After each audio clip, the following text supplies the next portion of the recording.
Okay, just let me know when I have control back. You should have control back. Okay. There you go. Perfect.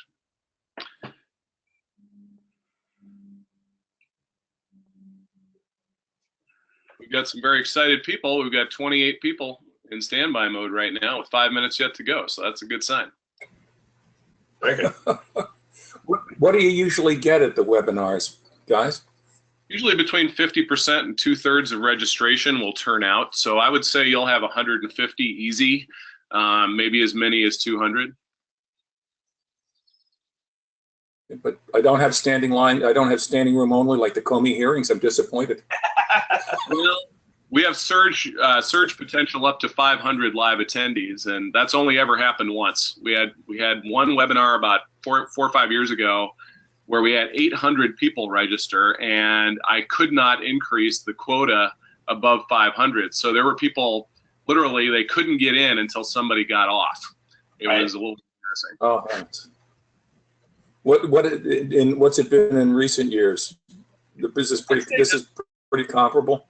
This is pretty good, actually. I'd put you probably in the top quartile of registration turnout in the last, I'd say, 3 years that I've been running these. Interesting. Yeah, for sure. I mean, I've attended a lot of these over the last 3 years, and this is pretty high. I recognize a few of the names on the attendee list that are in the waiting room right now. Including a my There's Liz Lamoureux's got her hand up. Hello, me over here. Always a keener. Let me chat her really quick and see if she needs anything. You know, I saw that I missed a call from her last night, but I was trying to get out of an airport parking lot. Yeah. I came back from Boston late last night, and it was kind of a mess.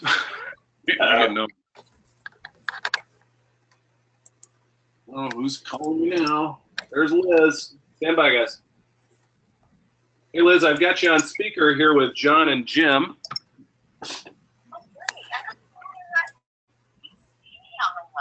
I see you in as an attendee, not as an organizer.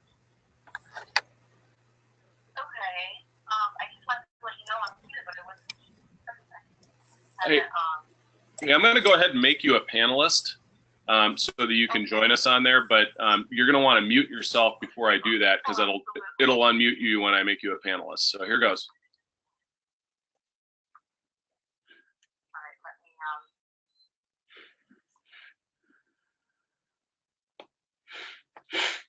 All right, second.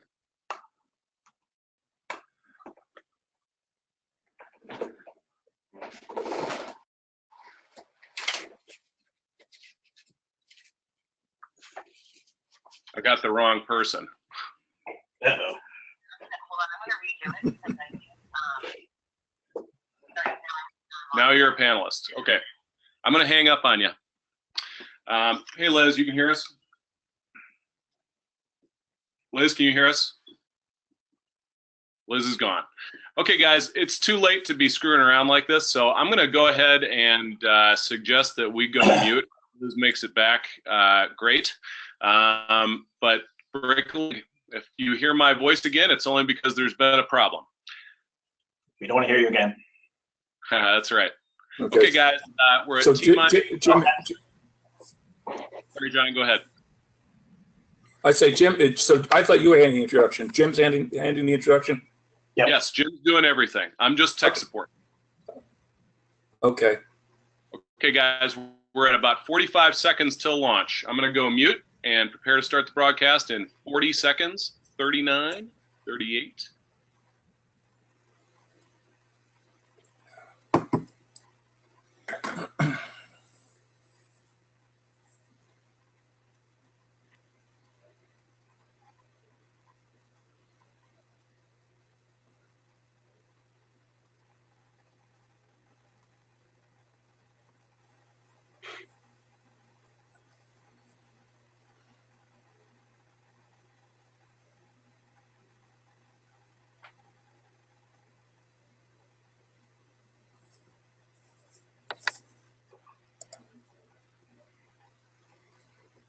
The broadcast is now starting. All attendees are in listen-only mode. Good afternoon and welcome to another Special Libraries Association Competitive Intelligence webinar. Today it's Jim Miller here and have the great pleasure to introduce to you today John McGonigal, who is the managing partner of the Helicon Group. And John is going to be speaking with you today about do-it-yourself CI. So for all you do-it-yourselfers out there,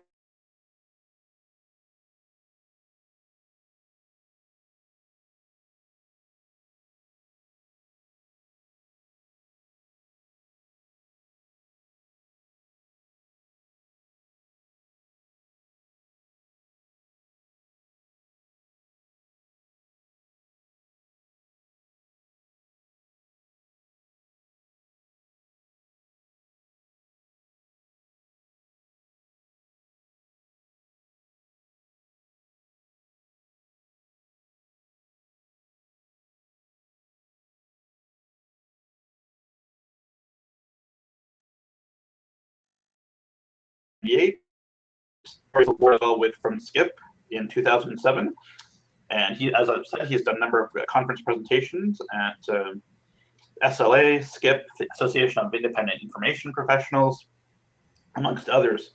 Just a reminder for everybody that this webinar is being recorded, so it will be available on YouTube. Just look for SLA CID in YouTube, and you can find our webinars there as well. They're going to be listed in reverse chronological order, and that should be up, within later this week or early next week. So, given that we have an excellent presentation ahead of us, which is quite detailed, I'm just going to turn it over to John and let him present. Thank you very much. I appreciate it.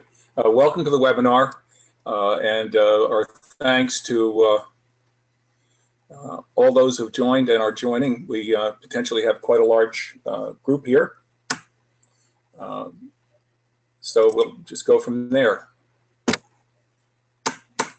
And hate to tell technical control, but I do not have control of the screen.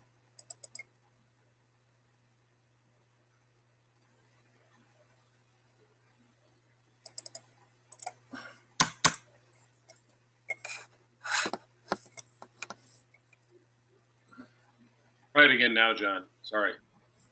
All right.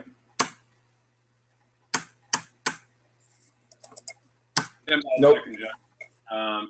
Let me make sure this is working. Try it again now.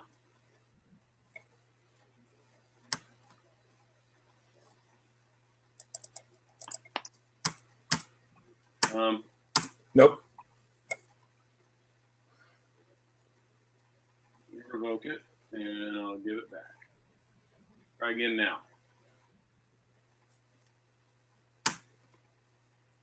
Try using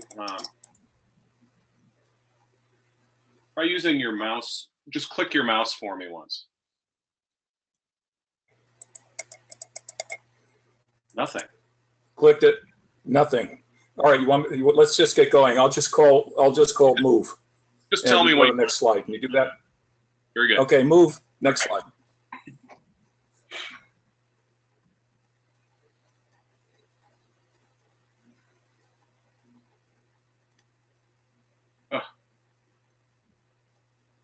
John, I see the problem. Hang on, John. I see the problem. Oh, sorry for this technical delays. It's the great part of doing this when everyone's all over the world. Okay, we're on. Could you move it back one?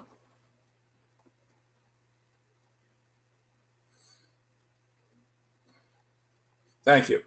Okay, as you know, this is based on some continuing education SLA asked me to do last year. The real point here is that people are incorporating competitive intelligence right now in their decision making.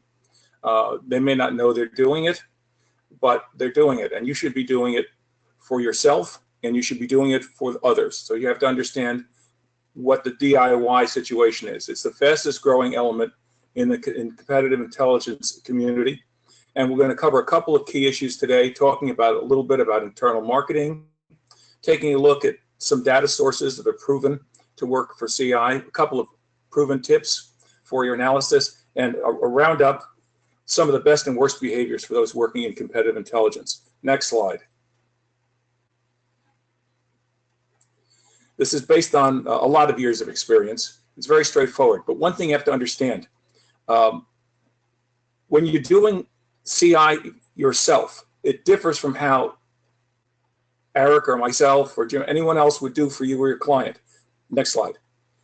That's because there's no feedback in the situation. So this course is for you. If you have a question, when you think of it, type it up. We'll get to it at the end. If you disagree, let me know that too. We're going to cover a lot of material, but remember, this will be accessible on YouTube.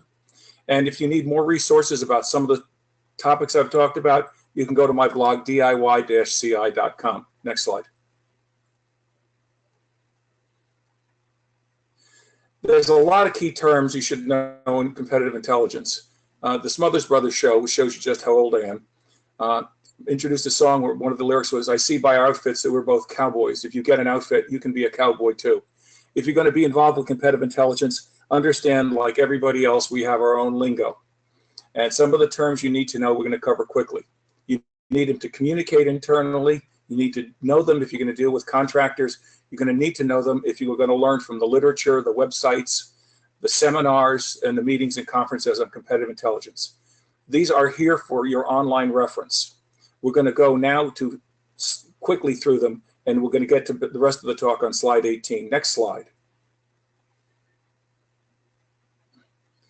Basically, key concept, competitive intelligence is both the use of public sources to get the data and changing that data into actionable results. Collecting data is not competitive intelligence. Giving somebody a copy of an article is not competitive intelligence. We don't call it business intelligence anymore because that's pretty well been co-opted by the knowledge management people. Next.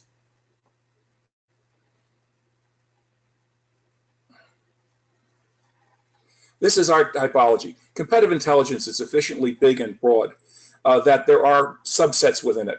What some people call CTI, competitive technical intelligence, also known as technology-oriented intelligence. Strategy intelligence or strategic intelligence, competitor or target-oriented intelligence, and also market or marketplace or tactics-oriented intelligence.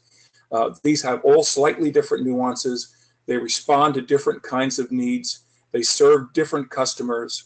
They require different kinds of research resources, and they require different kinds of communication of results. Each one of the audiences for each of these types of competitive intelligence generally likes to receive its intelligence operations its way all the time.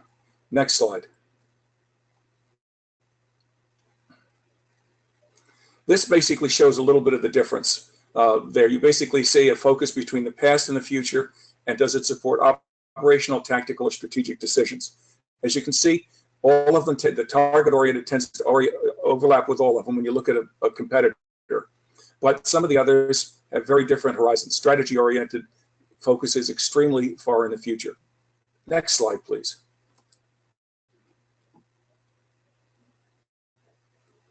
The key elements in the competitive intelligence processor is the decision maker or the end user. Even though you're doing it for yourself, you're going to be sharing with other people.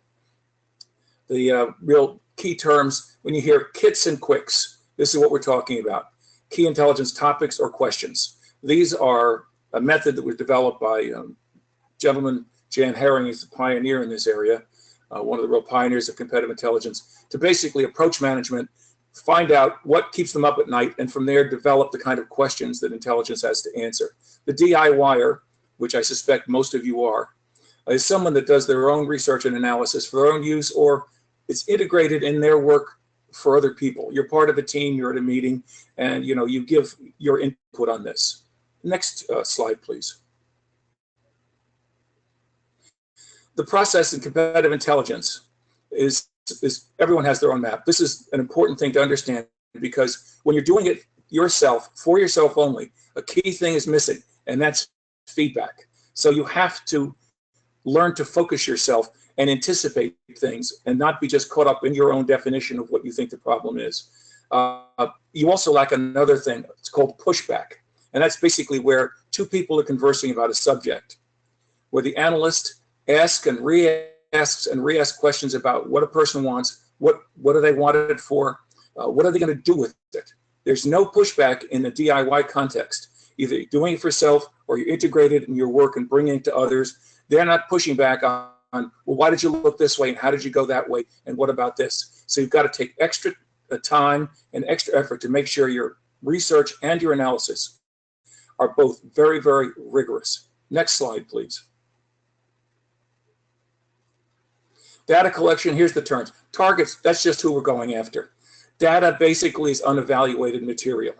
Primary research, come on, you know what primary and secondary are. I still don't understand why we still call secondary desk research because we're doing it on a computer, but we still do. Okay, next overhead. These are some terms that have developed. We're comfortable with them. I hope you learn because they're important concepts. First is linkage. In competitive intelligence research, it's the connection between two or more different sources of data, enabling a researcher to move from one to another. In other words, you read an article and they mention somebody that was interviewed. You talk to that person that was interviewed, and during their interview, they mentioned somebody else. You've now got two links enabling you to get to data sources. The half-life is basically a concept to keep in mind, which is whatever you have, the intelligence and the data, it loses its value after some period of time. We're all familiar with half-life and radioactive materials, you know, and the like, and we say, well, you know, it loses half of its radioactivity in 2 years. Well, intelligence has a half-life. It could be a day, a week, a month, it could be years. But understand, having done it in the past, it doesn't mean necessarily it's still good today. Next slide, please.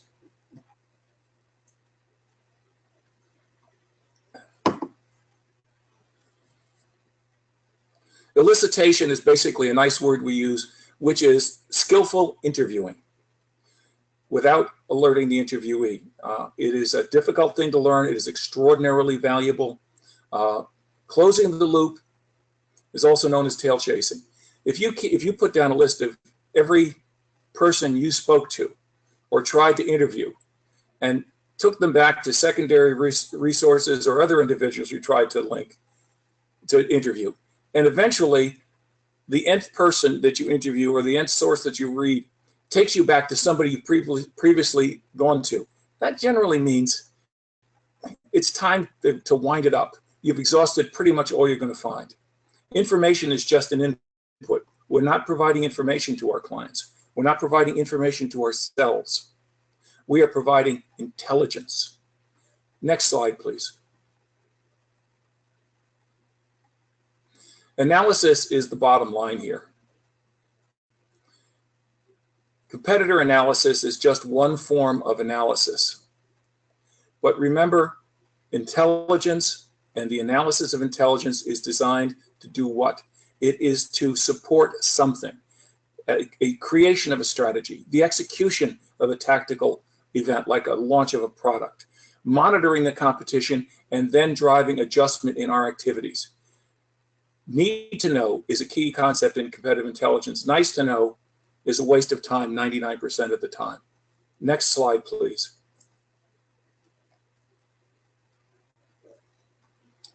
These are a couple of things about problems and analysis. False confirmation.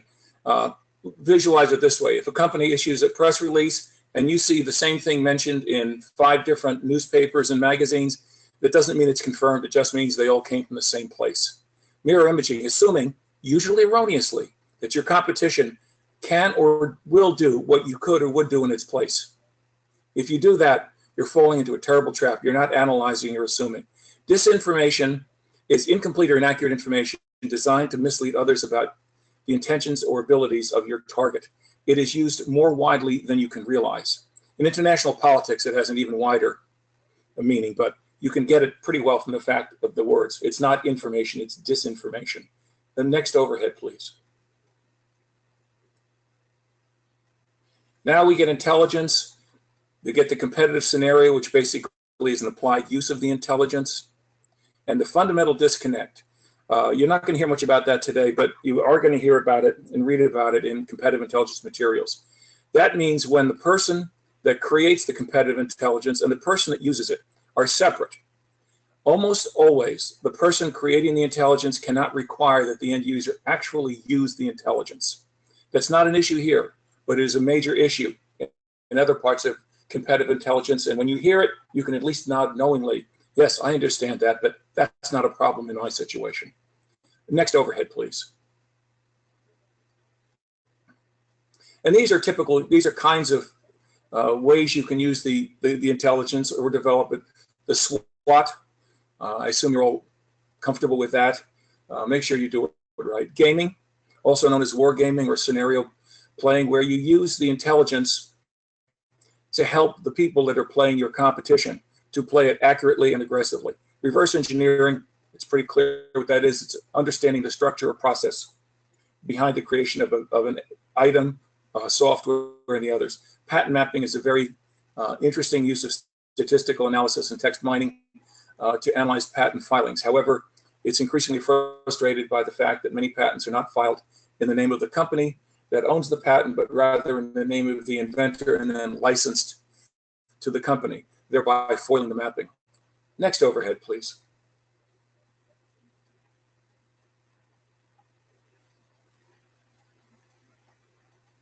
So what is competitive intelligence? Why should you care about it? Well, you've been doing it. We got two issues. Let's understand what it is, and then understand how often you're doing it. Next overhead, please.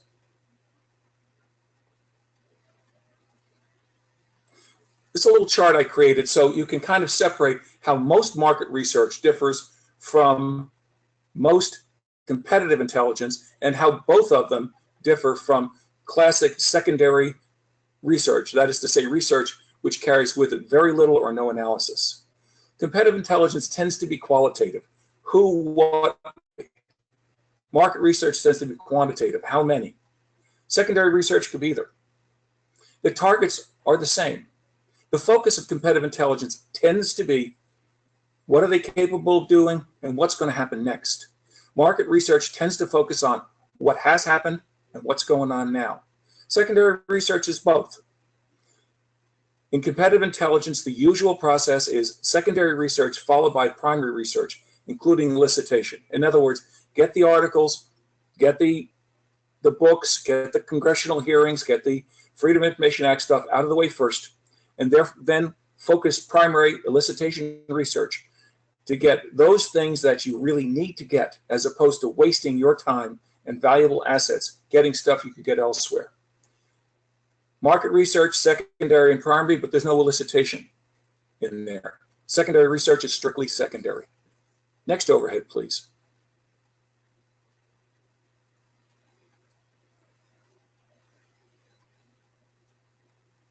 Now, questions and answers. Are questions about the competition to be answered one time or continuously? Well, that's kind of a trick question. CI monitoring, also called early warning in some cases, it's a continuous process. Every day starts with worrying about the competition, seeing what's going on, and finding out what you can find out that you didn't know yesterday, and does that mean something? However, when competitive intelligence is done for others and with others, it's usually discrete. It's chopped. It's a piece at a time. Somebody asks somebody or tells somebody to go find something out for a particular purpose. When you're doing it yourself, visualize it as continuous. You should always be searching, always collecting, always analyzing, and answering your questions and those of others. But when you share it, remember it's discrete. And remember what I said about the half-life. The intelligence loses its value over time. Therefore, when you share it, make sure it's fresh. Something you did last week, last month, 6 months ago may be inappropriate for sharing without having to update it. Always err on the side of updating it when you're in a DIY context. Just because it was true yesterday doesn't necessarily mean it's true today. Probably does. Think about this. If you're monitoring banks and you want to know what the banks in your community are paying their depositors on certificates of deposit, because you're a bank, how valuable is that information? It's useful. How stable is it? It's very unstable. Banks change the interest rates every week. So it's something you did last Friday in this is absolutely useless today. Keep that always in mind. Let's get the next overhead, please.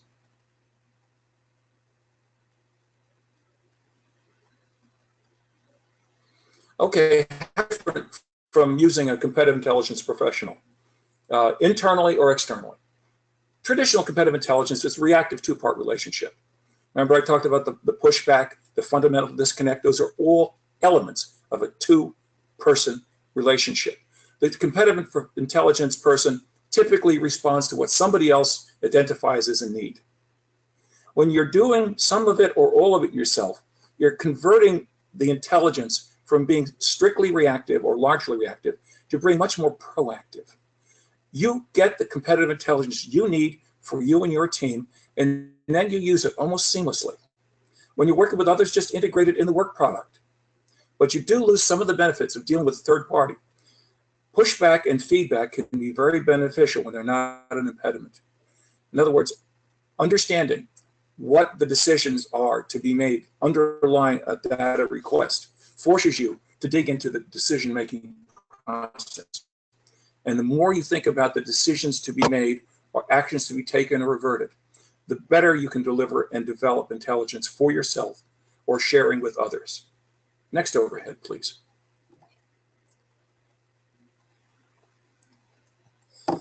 First, you've got to know yourself. How can you help others? All right. These are basically 6 points. We're going to cover 3 of them today. Understand what your personal strengths are, and more importantly, weaknesses. Some people are great researchers. Some people are really good at interviewing, working with people. Turn it around. That means some people aren't very good at secondary research, and some people are not very good in conversations. Be honest about your strengths and, more importantly, your weaknesses. Develop some internal marketing promotion strategies. You know, competitive intelligence still has to be sold. A friend of mine described it as missionary work. You had to go out and plant little communities and teach the people in the communities about the importance of what's going on.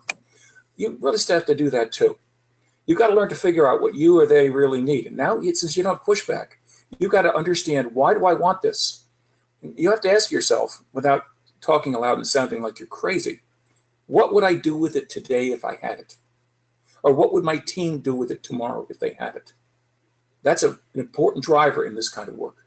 You've got to really understand potential data sources. You've got to be able to dig down and understand the mechanisms behind it that make data good or bad. You remember I just mentioned the pattern mapping, where it attempts to foil it by driving the information deeper and deeper about who really owns the patent.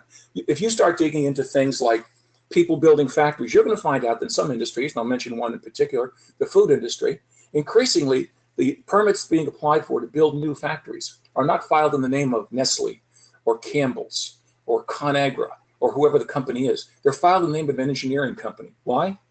To keep people from finding out too far in advance that one of these companies is committed to spending $32 million to build a plant of whatever kind it is in Arkansas.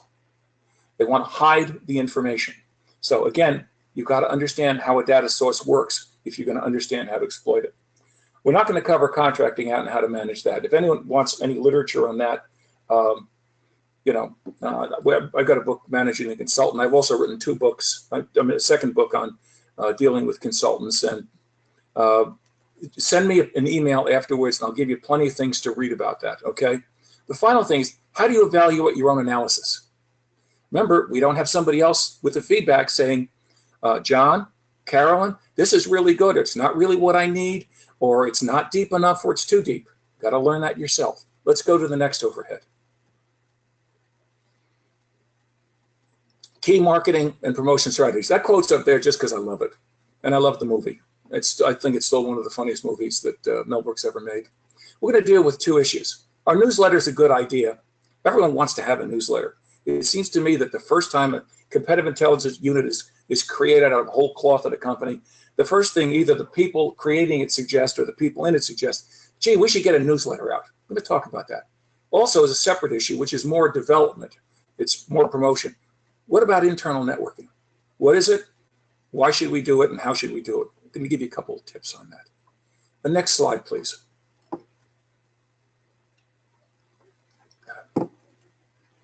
Newsletters. By the way, I have a very definite point of view on newsletters. but I'm trying to be fair and balanced, this one news station says. Newsletters can be a very good idea when they bring attention to you as a source for competitive intelligence. Think of it as advertising, okay? You've got to use editing, even if, especially if you're just taking things out of the press, and you add titles. The titles have to show the importance of the piece and that you've thought about it. The safest trick there is use SWOT, strength, weakness, opportunity, threat. If you're collecting articles, whether it's daily, weekly, monthly, and distributing to an internal audience, take off the title and change the title. Not that XYZ company is insourcing production of a particular product in the plant that they're overhauling in Indiana. You rewrite it to plant overhaul by XYZ poses threat of lower prices to us. And if you can't use the word strength or weakness or opportunity or threat in the top of the article, consider just dumping it. Having a newsletter is a reason to contact internal clients, whether they're real clients or not. And that's a part of networking. You want to know who's getting the information. If you're doing competitive research for them, this is one way to drag in additional requests for help. Always make sure that the newsletter lets people know where to go for help, particularly things they may not know about. Also, remind internal clients of past assistance. Internal clients have a terrible problem there. They seem to forget how valuable you were last year. I'll give you one example. I know a pharmaceutical company where competitive intelligence unit saved them $55 million in the third quarter of one year. The second quarter of the following year, they basically dissolved the unit for budget reasons. Now, that's not real good. So what you want to do is, let's say we've got my insourcing article. What you do is put a little note under there and say, confirms our note of last August that this company was changing its supply system in a radical manner. Pat yourself on the back, because they're not going to do it. But if you remind them that you helped before, someone's going to say, why didn't I pay attention to that? I got to pay more attention to this. Newsletters are a bad idea when they take a lot of time, and it could take a lot of time. Even if it's outsourced, you still require regular direction. You just can't send the whole thing out the door and have it come back in without at least reading it before you distribute it. Otherwise, you're not responsible for it, and why is it being done anyway? If you're giving something for everybody, it means you're giving nothing that's really focused. You're giving something people are going to scan at. One of the first things they'll look at, one of the first things they'll get rid of, and they will probably not read the whole thing. You're already in competition with industry newsletters, free and subscription. And remember, subconsciously, your users see this as a subscription type of item. That is to say, they can cancel it, which can mean that you're canceled too. So be careful with this. Now you know what my opinion on newsletters is. Next overhead, please. Networks. An internal network is extremely critical to developing effective competitive intelligence. This is a recent study showing employees who communicate outside of their own teams and carry ideas from one part of the organization to another are judged to be smarter and more creative, just by virtue of doing that. So networking helps people doing it. Successful CI programs all develop and use some sort of decentralized relationship-based network. What kind of network? First, if you have more than one or two people doing competitive intelligence and related research, we're talking market research, voice of the consumer, all this other kind of stuff, start networking there.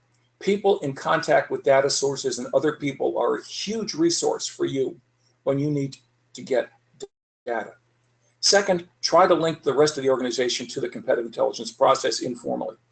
Even if you are only working for the strategy team, develop resources, people in marketing, sales, logistics, anywhere you can. When you go to a meeting, you should be working a meeting at your company the same way a consultant works a meeting at a trade show, picking up names, cards, and contacts.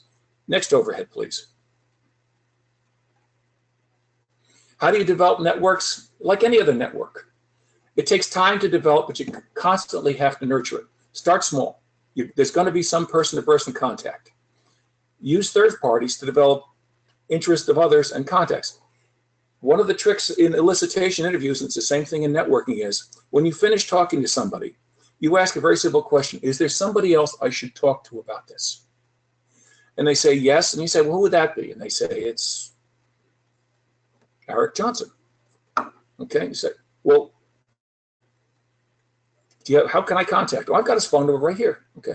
Can I say you suggested his name? Yes, sure. Why? You now have an entree to that person. You now have expanded your network. Okay. And the person you spoke to realizes that you're actually interested in what they said. You have to create and maintain ongoing coordination. You don't use newsletters and stuff. Find a way to touch with them. It never stops. You've got to bring in new members. People leave. They leave the company. They leave their job. They retire, whatever it is. It's an ongoing thing, but it's extraordinarily valuable.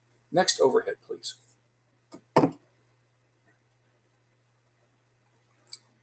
When you're networking internally, these are the three areas that I suggest. If you have the option, try to network where your company is developing core capabilities, where it's experienced its greatest competitive threats. And if you can't figure those out, concentrate on what the key business processes are. They may be manufacturing, they may be logistics, they may be advertising, they may be human resources training. Network where things are happening and where things are important, because that's where the action is and that's where the information is going to be. Next overhead, please. Make sure to try to include sales and marketing. It's very important. Provide them with intelligence because they're most often the people who can use it, and to get data from them. Marketing and sales can be the richest source of human source data that you'll ever find. It's not intelligence, but it's very, very good information. Engaging their cooperation is difficult to do and to maintain, but potentially they become intelligence customers if you're in the business internally of providing intelligence, and if you're not, they become an informal customer because you're the person they're going to call because they remember talking to you and you seem to be pretty savvy about stuff. That's what you build up your network. Remember, the network is kind of like the Godfather. I may ask you for a favor someday, but that day may never come. In a network, you build it up by providing favors, and those favors are in the form of data and intelligence. Next overhead, please.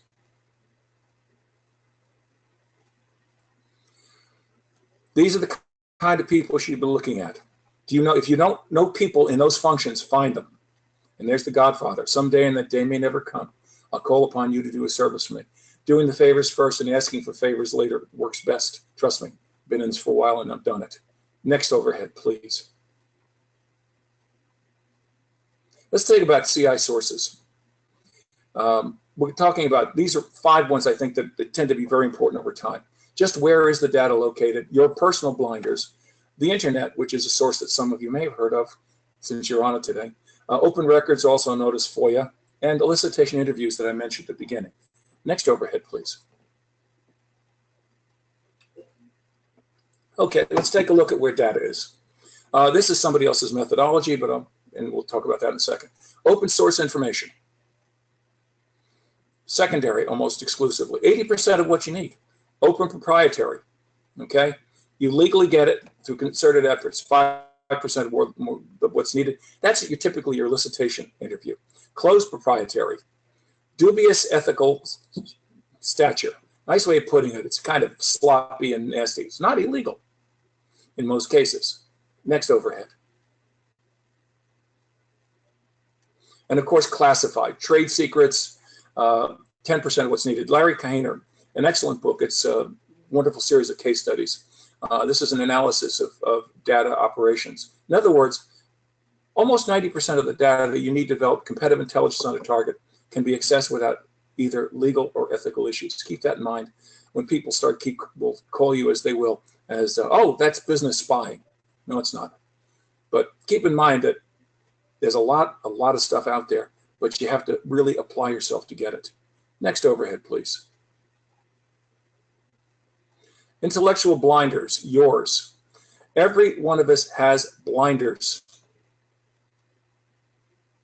These are the biggest ones. Assumptions. You come in there and you assume something. Remember, this is not going to be a forward thought in your head. It's going to be in the background. Stop yourself and say, am I assuming that this company is getting into this market, or do I have a reason to suspect it? Presumptions. This is the source of the mirror imaging. Well, nobody in their right mind would try that. Groupthink. The way your company or your friends or your market department or your team think the same way. And people tend to feel uncomfortable to try to upset the apple cart on that. And delivered wisdom. That's typically when you've got a closely held business. Family operation is almost the best example of that, where this is the truth, and it's the truth because we speak it. I'll give you an example of it. A number of years ago, we worked on a trade impact contract. And one of the requirements was that the company had to hire an outsider to review something that had never worked for the company, to escape these kind of blinders. And we were told by the client, there's nothing to find. You know, I've been in this business 25 years, and we know what's going on out there. It was a chemical ingredient. So we came up with two things. The first was that one of the major oil companies had patented a process to use this as a catalyst in producing lower emission fuels. Whoa, brand new market. Woof and a half. The other was there was going to be a study forthcoming from a joint study in Japan and the United States indicating that one form of this ingredient was being linked to brain cancer in a rather new study. Bad news. Both of them unknown completely. Why? Because of the intellectual blinders of the client. We all have them. I have them, you have them, we all have them. You've got to be double careful because remember, there's nobody to talk back to you and to ask you why you think that, why are you doing that, and why did you conclude that? You've got to do it yourself. Next overhead, please. One thing you should be doing when you're a DIYer, gathering the data as you go. When you're just reading, listening, writing, you're doing it, right? But you're affecting your future research. Remember, you're creating your own blinders here. You read an article that claims that such and such a company is gearing up for the next big thing. Okay, you read it. It doesn't affect you right now. Then someone starts talking about it. Now, your first blinder is you're assuming that article is true, as opposed to it's just wishful thinking on the part of the company. Okay, but it's already built in there. You've put it in here, and you're creating your own blinder. Now, if you're going to collect data, get stash stuff. Okay, it's emails, screenshots, articles, PDF files, whatever. Okay, put them in a file labeled, you know, raw intelligence. I don't call it data. You can name it by the topic. It doesn't make any difference. Oh, by the way, make sure that if it's you always know where it comes from, so you can find it again if you need to.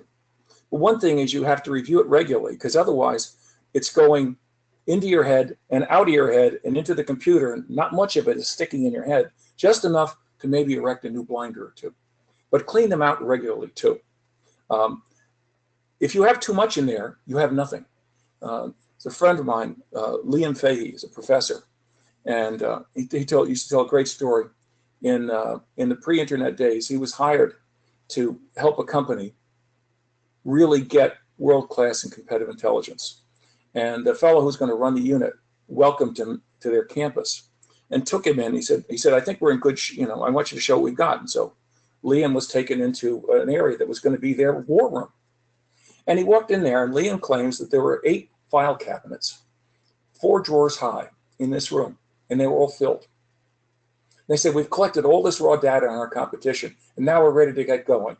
And Liam, a good Irishman, claims, he said, oh my God, man, I'm too late. Clean out stuff. Stuff becomes a hindrance. If it takes you longer than 20 minutes to go through what's in that computer folder, you probably got too much trash in there. Think of getting rid of it. Next overhead, please. Never rely on one search engine all the time. Always use a second one because it forces you to refocus and narrow the question. As a matter of fact, use one and then you see how many answers you get that are not relevant. Rewrite the question and put it, if you do it in Google, do it in Bing afterwards. Now, I've got a couple of rules to help you navigate the internet. Next overhead. It's my 20 rules. Not everything there is free. Please remind people that you work for that believe this, that everything is free and everything is there. Not everything that's been published on the internet, and not everything on the internet has been published for free. Obviously, treat it with caution. Increasingly, we're seeing these problems of cyber attacks, viruses, and the like. You can't find everything on the web. There's the so-called invisible web or the hidden web, which consists of simple things like back issues of the New York Times, which are only accessible and searchable if you have a subscription and you're on the website. Just because something's there today doesn't mean it'll be there tomorrow. And there are ways to get around that. Archive.org, the Wayback Machine, those kind of things can help you sometimes. Sometimes it's very interesting to see how a website has changed. It may tell you about what's happening with the company. Be careful out there. Don't forget, by the way, if you're using the internet a lot, your own IT people may be tracking you to make sure that you're not messing things up for them. Next overhead, please.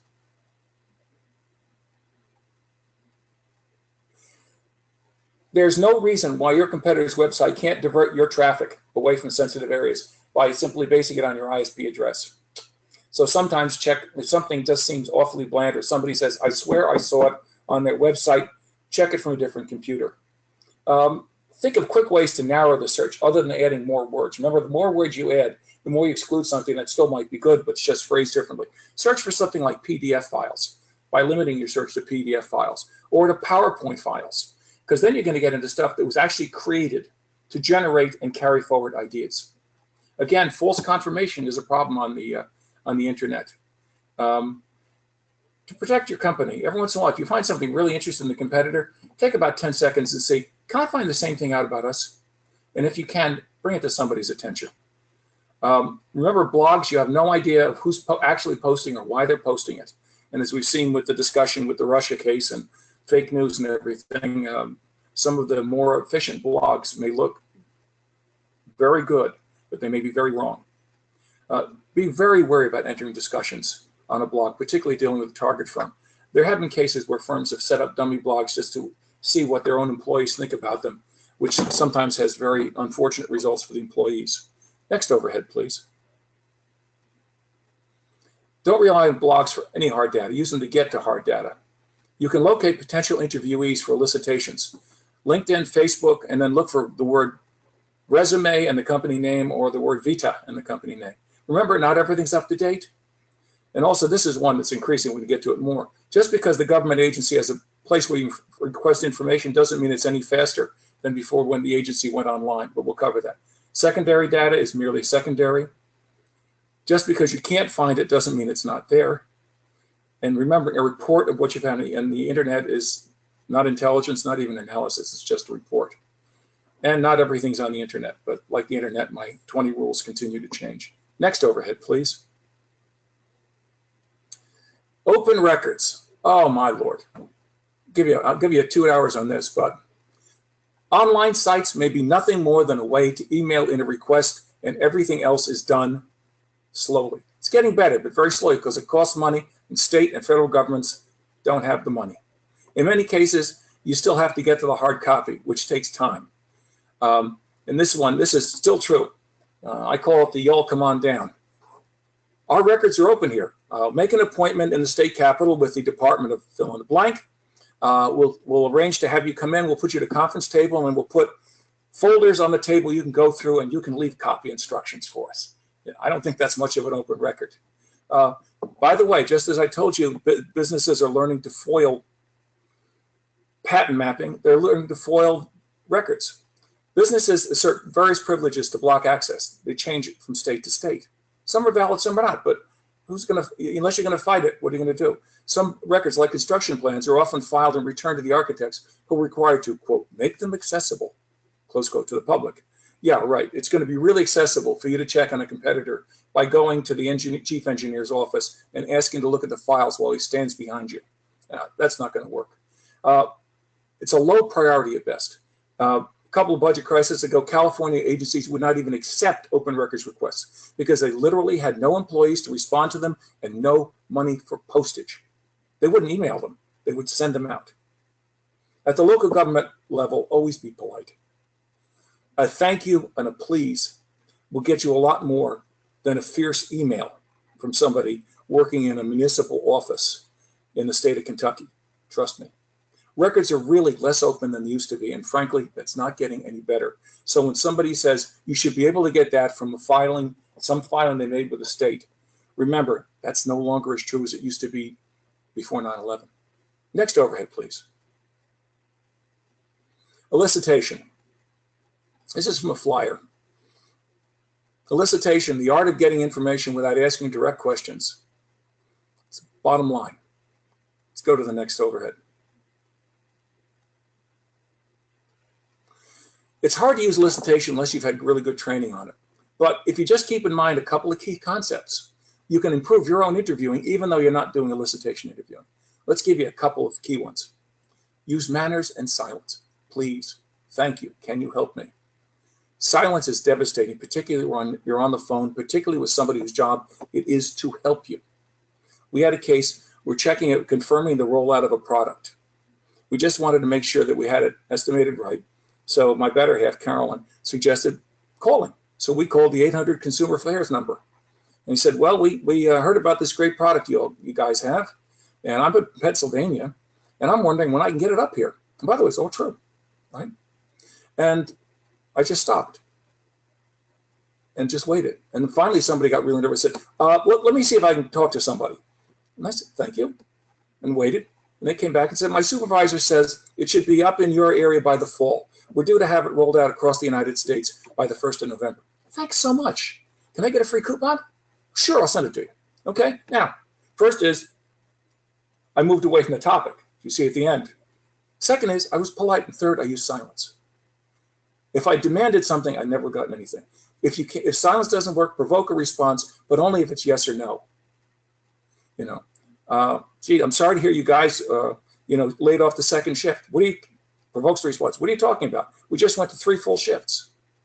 Adopt an attitude that keeps them talking to you. That's a typo. You want them to talk to you, not you talk to them. Find some way to gain a connection.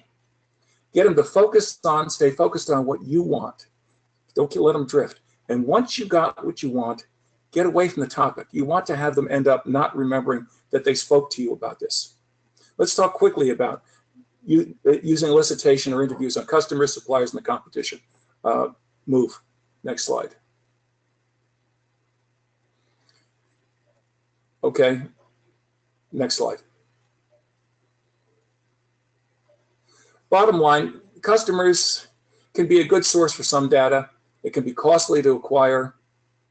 And you've got a real problem of surveying the right customers. So, in the business to business, that's a little different. In business to business, you got to worry about the sales department not liking you talking to customers. Next overhead, please. Suppliers, they're on your side, but they could also be their suppliers. If they're not their suppliers, they may have a better handle on the competition than you do. Most suppliers, particularly basic input, know who's selling their product to competitors because they want to get that business. Remember also, suppliers are not necessarily, it's not in their interest sometimes to give you data that they may have. Remember, they don't work for you. You can't demand anything. Ask. Next overhead. Competitors, they have the right information, but why should they share? Well, you can always ask. So use indirect approaches, but make sure if you're working on something that's really sensitive, that your interest is not going to be an early warning sign to them. We had a situation where we contacted former employees of a medium-sized company in New England to try to arrange interviews. Within 10 minutes of when we sent out our emails, we had an email back from the number 2 officer in the company asking why they, and I won't use the language they use, but why in the name of all that's good were we talking to their employees and exactly what did we want? People are watching. Monitor the websites and the trade shows. That's where you can see the change. If you can enroll in or buy the product without attaching your company's name to it, try it. Next overhead. Quick points in analysis. pay attention, pay attention, pay attention. Organize your research results, okay? By that I mean, organize them in the way you're going to analyze them, then reorganize them by who gave you what, then reorganize them by a chronology. You want to break up patterning. You want to break up the fact that you're going to accept everything in an article for the one fact that's in the article. If you're going to select tools, select them at the time of analysis. Don't go collecting data for a SWOT analysis. Collect data and then decide the SWOT analysis is right. How much time? 2/3, 1/3 is a pretty good rule. That's 2/3 of the time on analysis to 1/3 of the time on data collection. Less analysis almost always produces the poor product. Next overhead, please. Always pay attention to what you found. Remember, you don't have any pushback. Use the right tools. Always acknowledge maybe you could be wrong. Next overhead, please. When you're guaranteed to be wrong, when you think your competitors will continue to behave as you think they have in the past, you have two assumptions in here. First, that you knew what they were doing, and second, that they're going to continue doing it in the future. You're almost always going to be wrong on that. That's a real bad practice. You're putting yourself into 5 kinds of bad blinders there. Next overhead. Tips for analyzing data. I told you organize it and reverse it and scramble it. Watch out for disinformation. How consistent is it?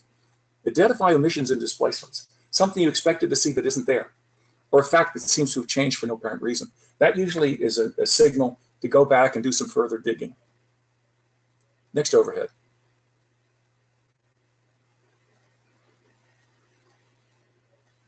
Apply the tools after you get the data. Don't pick the tool first and then get the data. Identify gaps. Acknowledge gaps.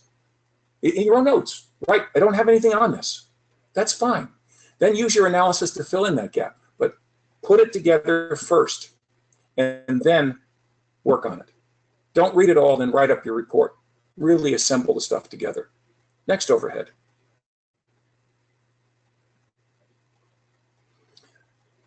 On these tools, I'm going to go through them quickly, real quickly.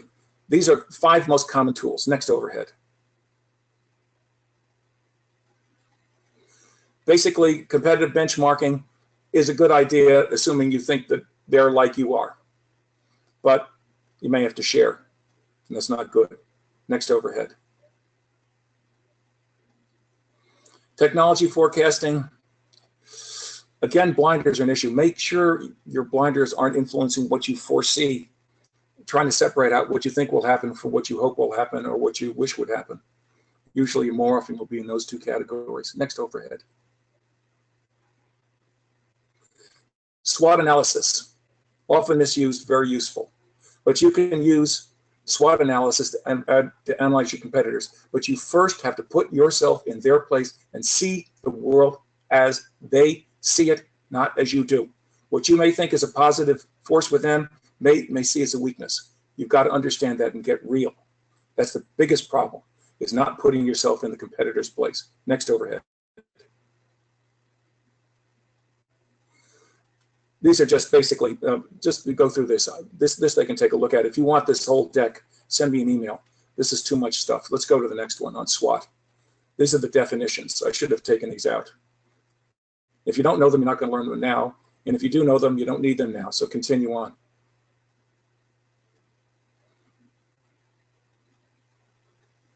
Financial analysis.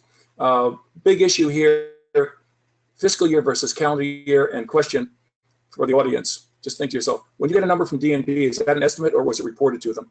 I can tell you in half of the cases, it's an estimate. And if they're reported, sometimes they don't tell you when it was reported, which could have been 3 years ago. Next overhead. Competitive scenarios. Again, most key thing here is projecting how each competitor will respond. And it's based on what they've done, their executives' experiences, and their stated and executed strategies, not on what you think or hope they will do. Next overhead.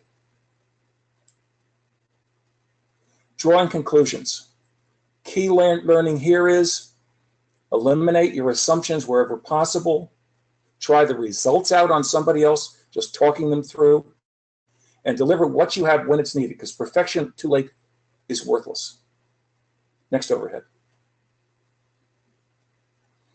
The best and worst behaviors. Learning to say no and not waste your time is critical.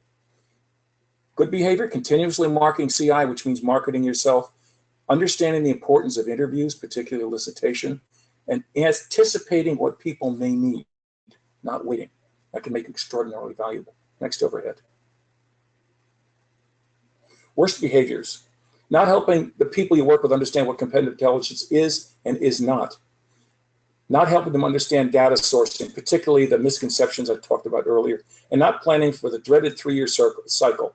That's the cycle where 3 years ago, you were answering all the questions, they knew nothing. By the time we get to today, you've answered all the easy questions, and now they're asking you the really tough questions, and they are not satisfied.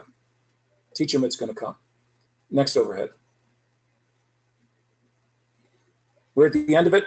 We have 5 minutes for questions. I'd be happy to answer any. A copy of this presentation will be on YouTube. You'll get an email with the link. If you want to contact me, here's the contact information. If you want a copy of the deck in PDF, email me. I'd be happy to send it to you.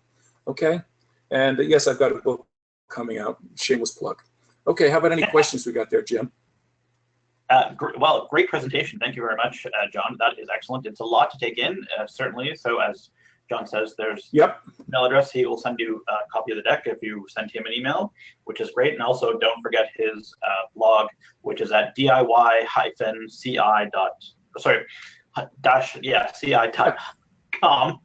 And also, and I'm going to plug his book. It's Competitive Intelligence Rescue, and it's coming out in August. We have a couple of questions, and I'll get to them quickly.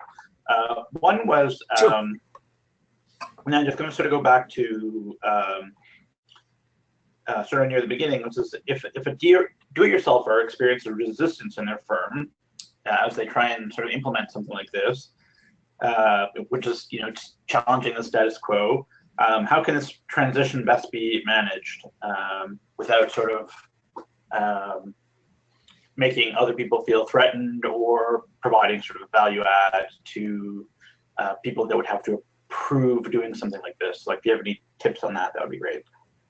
Yeah, you've got to understand what the culture is. If all things can only be done if they come down on high, then you want to provoke somebody into asking a question and then turning that question into, well, as you asked at the last meeting, and I thought it would be interesting to just check into that, because you were right to ask the question. Yeah, flattery works very well. If you have too much resistance to it, don't tell people you're doing it, as long as you're not violating any rules in the company. Got to keep aware of what the company's rules are. And frankly, if it's that uncomfortable, I'd try to go somewhere else where it's appreciated. Another question? Great. Yeah, I had another question here, which was about whether or not, and this is a great sort of do-it-yourself question, because it's sort of, is competitive intelligence specifically just about tracking competitors, specifically competitor intelligence, or are we looking at a larger picture to use this for business? The answer is it's a larger look. It's competitive intelligence. Competitor intelligence is an element. Strategic intelligence is an element. We did a project recently for a company, I won't mention the industry, where they were told a much bigger competitor had just solved the issue of logistics in the supply chain, and they were being sold a solution by a consultant. And they said, maybe we should just find out whether our competitor's supply chain is that good and what we can find out about it, frankly, on the cheap. Well, it turned out the competitor's supply chain was only good when they dealt with somebody like Home Depot, where they had to do what Home Depot said, when, how, and why they said it. The rest of the supply chain basically was a jury-rigged structure that was no better than my clients. And that technically wasn't of a competitor, but it was a competitive issue. Yeah, certainly. I think there's a lot to be said about knowing what your business environment is, whether it be government regulation that may affect your business, or whether it be some other outside group that may affect your organization as well, some other third-party stakeholder group. So that is all the questions. By the way, Jim, in some businesses, there is an emerging title called regulatory intelligence. No, certainly there's a lot of that going on in the sense of as expansion of trade and looking at regulations and how they're constantly changing. I actually do a lot of work on that front myself, actually, on the regulatory and how government affects business. So with that in mind, I just want to be cognizant of everyone's time. And thank you for the questions. And I want to also thank Aurora WC for sponsoring our webinar today.